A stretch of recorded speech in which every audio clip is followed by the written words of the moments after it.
Dear students, Assalamu alaikum to all of you. Myself Nasiruddin Beg, government teacher, presently posting at government UPS Vanipura of Zone Handwara.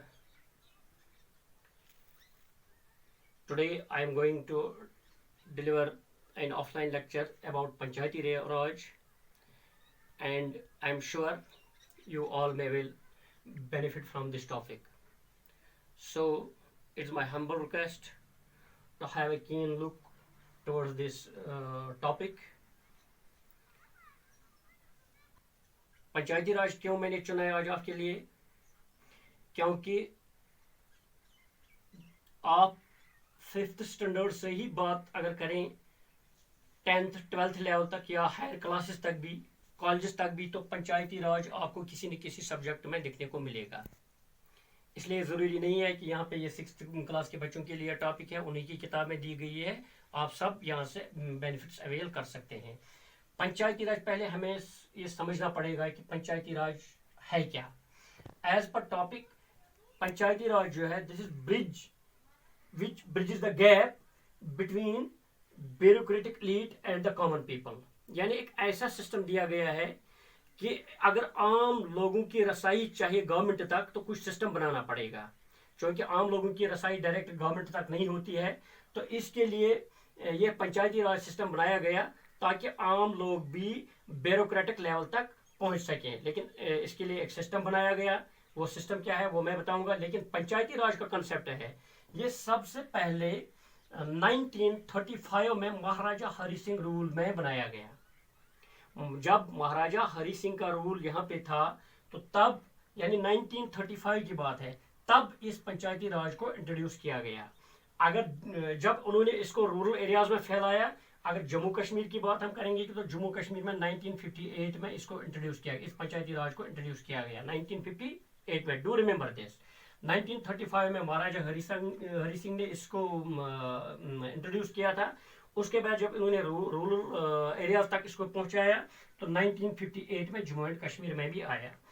तो यहाँ पे क्या हुआ, इन shortly मैं बताऊंगा कि 1996 में यहाँ की गवर्नमेंट ने इसको किस तरह अप्रूव किया. उन्होंने इसको अप्रूव किया एज लोकल सेल्फ गवर्नमेंट. इन्होंने इस पंचायती राज का नाम दिया 1996 में लोकल सेल्फ गवर्नमेंट. यानी कि अपनी लेवल पे, अपने गांव की लेवल पे, अपने हल्के की लेवल पे आप अपनी गवर्नमेंट चला सकते हैं. अब ये देखना है कि इन्होंने इसमें किस तरह एक आसानी कर दी, किस तरह ये सिस्टम चलेगा, किस तरह ये स्ट्रक्चर चलेगा. तो इसके लिए गवर्नमेंट ने क्या किया, इन्होंने इसको 3 टायर सिस्टम बनाया. इन्होंने इस पंचायती राज को 3 टायर सिस्टम बनाया. जेएंडके की मैं बात करता हूं. 3 टायर सिस्टम को आपको समझना पड़ेगा. देखिए, हम सब रूरल एरियाज में रहते हैं, हम गांव में रहते हैं, यानी विलेजेस में रहते हैं. तो सबसे पहला पार्ट इन्होंने इसको विलेजेस में तब्दील कर दिया. यानी कि 3 टायर सिस्टम में सबसे पहला सिस्टम जो इन्होंने दिया वो विलेज लेवल पे दिया, यानी गांव लेवल पे दिया. उसके बाद यानी कि एक हो गया मेरा गांव, आपका गांव, दूसरे का गांव, तीसरे का गांव. आप अगर 10 बच्चे मेरे सामने, 20 बच्चे सामने हैं, तो आप कम से कम 5 6 7 8 गांव से बिलोंग करते हैं. आपके गांव को इसमें जोड़ा गया. तो इसके बाद अगर हम ब्लॉक की बात करें, ये ब्लॉक जो होता है, बहुत सारे गांव, एक बहुत बड़ा एरिया इसमें आता है, बहुत सारे गांव को मिलकर एक ब्लॉक बनाया जाता है. अगर 5 6 7 गांवों को मिलकर एक हल्का बनाया जाता है, तो 10 15 20 गांवों को मिलकर एक ब्लॉक बनाया जाता है. तो ब्लॉक लेवल पे भी इन्होंने लिया. इसके बाद डिस्ट्रिक्ट लेवल पे इन्होंने इसको लिया.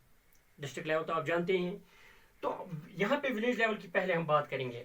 जब विलेज लेवल पे इन्होंने 3 4 गांवों को मिलाया, 3 4 गांवों को मिलाया, या 5 गांव, या किसी में 2 3 ही गांव बड़े होते हैं, किसी में छोटे छोटे 6 7 गांव होते हैं, तो मिलकर इन्होंने इसको हल्का पंचायत बनाया.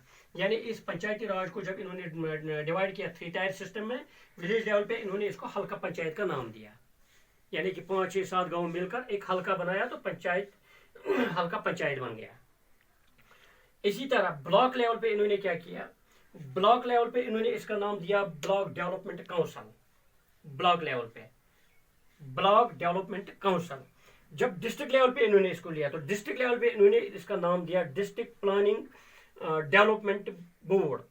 डिस्ट्रिक्ट प्लानिंग डेवलपमेंट बोर्ड ये डिस्ट्रिक्ट लेवल पे होता है, यानी जिली सतह पे।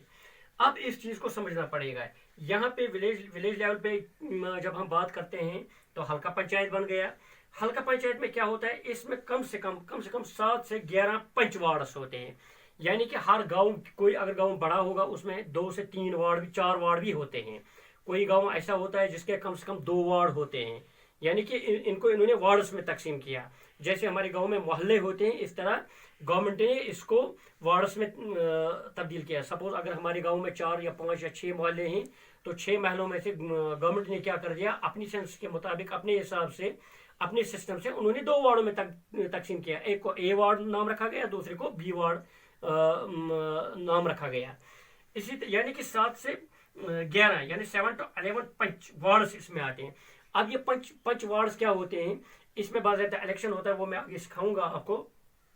जो ये पंच वार्ड्स होते हैं, 7 से 11 पंच वार्ड्स होते हैं, ये हेडेड बाई सरपंच होता है।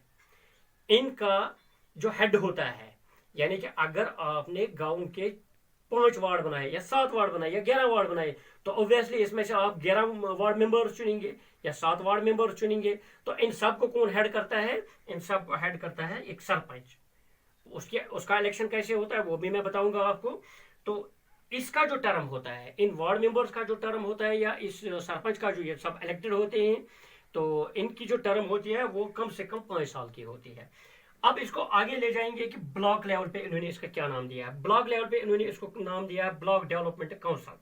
ब्लॉक, जैसे आपने यहाँ पे हल्का लेवल पे सरपंच चुना, तो ब्लॉक लेवल पे आपको ब्लॉक डेवलपमेंट काउंसिल का चेयरमैन चुनना पड़ेगा। तो ये कैसे चुना जाता है, यानी कि ब्लॉक डेवलपमेंट काउंसिल की अगर हम बात करें, इसका हेड कौन करता है, चेयरमैन। ये चेयरमैन जो होता है, इसको इलेक्ट किया होता है पंचस और सरपंचस ने। सपोज मैं आपको इस तरह समझाऊंगा। आपने अपने हलके में एक सरपंच चुना, उसको वोट डाले, उसको सरपंच चुना, और आपने साथ साथ जो मैंने बताया कि यहाँ पे वार्ड्स क्रिएट किए गए हैं, वार्ड मेंबर्स भी आप ही ने चुने, वार्ड मेंबर्स भी आप ही ने चुने। उसके बाद इन्हीं में से सरपंच एक चुना गया। अब ये सारे वार्ड मेंबर जो है ये सरपंच के अंडर हैं। अब सरपंच किसके अंडर काम करेगा, अब इसको थोड़ा सा ब्लॉक लेवल पे ले जाएंगे। ब्लॉक लेवल पे इन्होंने इसका नाम दिया block development council. Block development council का चेयरमैन अलग होता है, वो सरपंच से ही होता है, सरपंच ही इसको इलेक्ट करते हैं। सारे सरपंच, आप जितने भी इसमें आपके ये हल्का पंचायत होंगे, ये 4 हल्के, 5 हल्के होंगे, 2 हल्के, 3 हल्के होंगे, ये सब मिलकर ये पंच और सरपंच वोट डालते हैं, ब्लॉक लेवल पे एक चेयरमैन को खड़ा करते हैं। उम्मीद है कि आपको यहां तक समझ में बात आई होगी। अब इसी को हम थोड़ा सा आगे ले जाएंगे डिस्ट्रिक्ट लेवल पे। डिस्ट्रिक्ट लेवल की अगर हम बात करें, यहाँ पे मैंने पहले ही बताया आपको, इसको यहाँ पे डिस्ट्रिक्ट लेवल पे district planning development, district planning board and development, यहाँ पे डिस्ट्रिक्ट लेवल पे कहा जाता है। इसका भी हेड चेयरमैन होता है, यानी कि अब इनको भी, अब इस ब्लॉक डेवलपमेंट काउंसिल के चेयरमैन को भी किसी के अंडर काम करना है, क्योंकि एक प्रोसीजर होता है गवर्नमेंट चलाने का, एक सिस्टम होता है कि आप डायरेक्ट यहाँ से डायरेक्ट सीएम तक, पीएम तक नहीं पहुंच सकते। यहाँ से आपको एक स्टेप बाय स्टेप जाना है।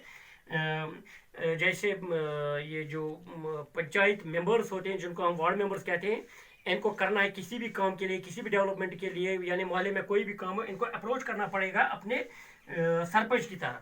इनको सरपंच को अप्रोच करना पड़ेगा। और सरपंच कहाँ अप्रोच करेगा, सरपंच ब्लॉक डेवलपमेंट काउंसिल के चेयरमैन को अप्रोच करेगा।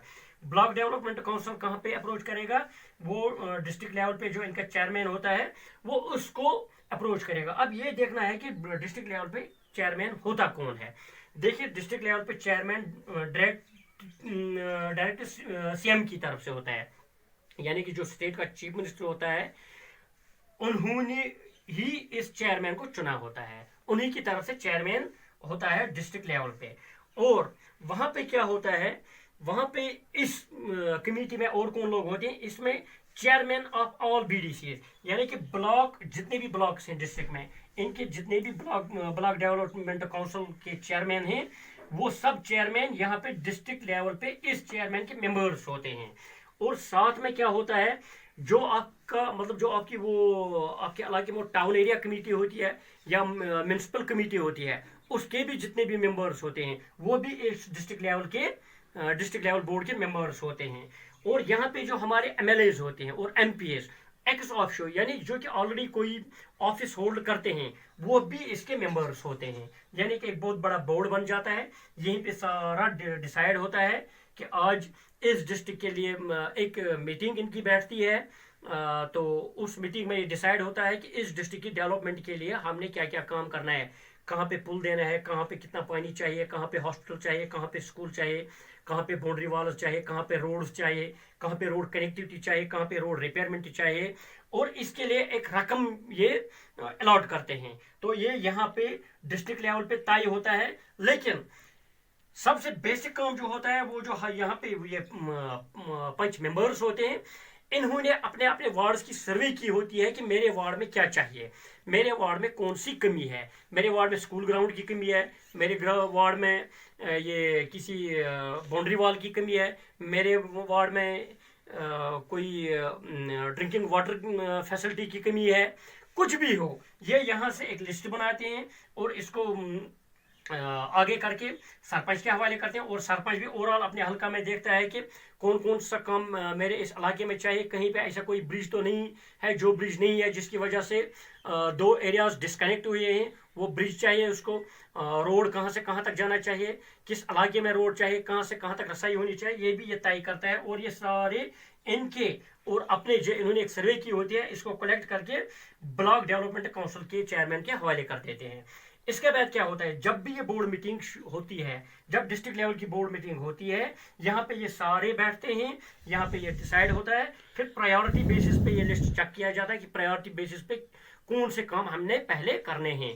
तो उन्हीं कामों को अप्रूव करके उनके लिए फंड्स अलॉट करते हैं, और इस तरह से फिर block development chairman, block development council के चेयरमैन के अकाउंट में डालते हैं, वो फिर सरपंच के अकाउंट में डालते हैं। तो इस तरह से काम शुरू होता है। तो मेरे ख्याल में आज इतना काफ़ी है। उसके बाद जो कंपोजिशन इनका होता है, कंपोजिशन स्ट्रक्चर जो इनका होता है, इंशाल्लाह नेक्स्ट ये ऑफलाइन क्लास में कोशिश करूंगा कि मैं एक वो कंपोजिशन इसका जो होता है, किस तरह इनका स्ट्रक्चर बनता है, कौन क्या काम करता है, क्यों करता है, तो वो मैं बाज़ाब्ता दिखाऊंगा। आज फिलहाल इतना आपको याद रखना ज़रूरी है कि पंचायती राज जो है, असल में ये कॉन्सेप्ट दिया गया 1935 में महाराजा रूल में, फिर 1958 में जम्मू एंड कश्मीर में रूरल लेवल पे इसको लाया गया। तो यहाँ की गवर्नमेंट ने, यहाँ की JNK की गवर्नमेंट ने 1996 में इसको अप्रूव किया एज लोकल सेल्फ गवर्नमेंट। तो इन्होंने इसको 3 टायर सिस्टम बनाया। 3 टायर सिस्टम के लिहाज से इन्होंने विलेजेस, ब्लॉक्स और डिस्ट्रिक्ट्स में इसको तकसीम किया। विलेजेस को जोड़ के इन्होंने हल्का पंचायत बनाया, ब्लॉक्स में BDC काउंसिल बनाया, और डिस्ट्रिक्ट में डिस्ट्रिक्ट प्लानिंग बोर्ड बनाया। और इस हिसाब से हल्का पंचायत और ब्लॉक डेवलपमेंट काउंसिल और डिस्ट्रिक्ट बोर्ड में कौन से मेंबर से कौन किसको इलेक्ट करता है, किस तरह ये एक बोर्ड बनता है। तो यहाँ पे मेरे ख्याल में इतना आज काफ़ी है। तो नेक्स्ट टाइम इंशाल्लाह कोशिश करेंगे इसका जो वो स्ट्रक्चर है, वो स्ट्रक्चर हम बना के दे देंगे आपको, और इंशाल्लाह उससे आपका ज़्यादा बेनिफिट अवेल होगा। Thank you very much.